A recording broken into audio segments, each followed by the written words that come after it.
Jalan-jalan ke restoran di Sydney dengan ayam penyet terenak, bareng aku sambil belajar tips lanjutan untuk mengerjakan IELTS.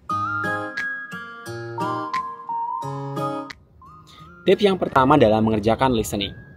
Yang pertama adalah teman-teman harus tahu bahwa jawaban teman-teman, terutama yang titik-titik, tidak boleh mengandung kata yang terdapat di dalam soal. Mengapa demikian? Karena teman-teman akan diminta untuk bisa mengeja jawaban dari teman-teman.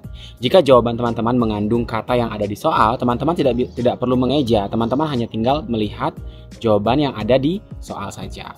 Oleh karena itu, jika jawaban teman-teman mengandung kata yang ada di soal, itu artinya jawaban teman-teman kemungkinan besar salah. Yang kedua adalah ketika teman-teman mendengarkan sebuah listening, teman-teman harus bisa mencari kata kuncinya. Kata kunci dalam mengerjakan listening IELTS adalah dengan mencari kata benda atau kata-kata yang tidak memiliki sinonim. Speaker dalam IELTS listening itu sendiri sangat suka menggunakan sinonim, sehingga teman-teman perlu memilih kata kunci yang tidak memiliki sinonim. Contohnya kata benda yang biasanya muncul setelah an, atau the.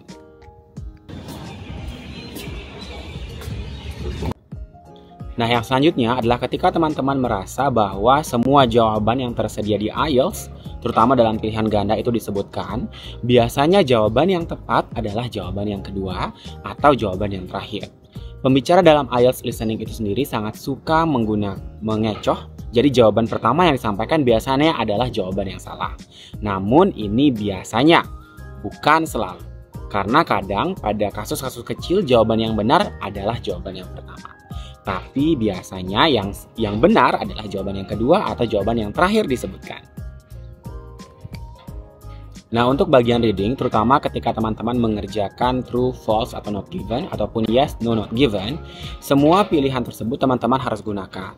Jadi ketika teman-teman mengerjakan soal nomor 8 sampai 13 untuk pilihan true, false, not given, sementara jawaban teman-teman hanya ada true dan false, dan sementara jawaban not given tidak digunakan, kemungkinan besar ada jawaban yang salah dari jawaban yang teman-teman sudah miliki.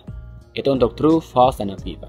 Yang kedua adalah teman-teman ketika mengerjakan reading, jangan langsung lompat ke passage-nya, namun langsung larilah ke bagian pertanyaannya, karena readingnya biasanya terlalu panjang, sehingga di akhir bagian ketika teman-teman selesai membaca, teman-teman biasanya lupa apa isi dari reading tersebut.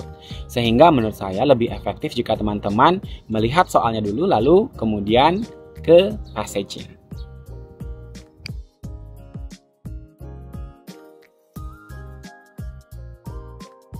Nah, tips selanjutnya untuk reading adalah teman-teman perlu ketahui bahwa jawaban untuk masing-masing jenis soal itu selalu diurutkan. Misal, untuk satu passage ada 13 soal nomor 1 sampai 7 itu adalah titik-titik. Nah, biasanya teman-teman akan mendapatkan jawaban nomor 1 itu ada di bagian atas, nomor 2 di bawah, 3 ke bawah, dan selanjutnya. Namun ketika soal nomor 8 sampai 13 itu merupakan soal pilihan ganda, teman-teman bisa langsung ke atas lagi. Jadi urutannya itu hanya berlaku untuk satu jenis soal, ya. Jadi misalnya kalau titik-titik, teman-teman dari atas ke bawah, lalu pilihan ganda kembali lagi ke atas, lalu untuk soal selanjutnya akan ada di bagian bawah, seperti itu. Nah, untuk bagian reading, karena grammar dan vocabulary merupakan 2 bagian dari 4 total kriteria dalam menulis, teman-teman perlu pertajam bagian grammar dan juga bagian vocabulary-nya. Sangat penting untuk teman-teman melihat contoh di internet mengenai contoh writing yang bagus dengan nilai yang lumayan tinggi. Dengan begitu teman-teman bisa mengcopy struktur dari penulisannya ataupun bisa mengcopy penggunaan kata-kata yang digunakan dalam writingnya. Untuk detail apa saja yang harus ditulis ketika writing itu tidak bisa saya jelaskan dalam video ini karena itu akan sangat panjang. Mungkin akan saya jelaskan di video selanjutnya. Nah, salah satu tips dalam mengerjakan IELTS speaking adalah dengan teman-teman menggunakan struktur SRE, di mana S merupakan statement, R merupakan reasons, dan E merupakan example. Dengan mengikuti struktur ini, teman-teman bisa mengelaborasi ataupun memperpanjang jawaban teman-teman dalam mengerjakan speaking. Contohnya, simpel saja, misalnya ada pertanyaan, do you like your hometown? Nah, jawaban teman-teman ketika mengatakan yes itu hanya merupakan statement.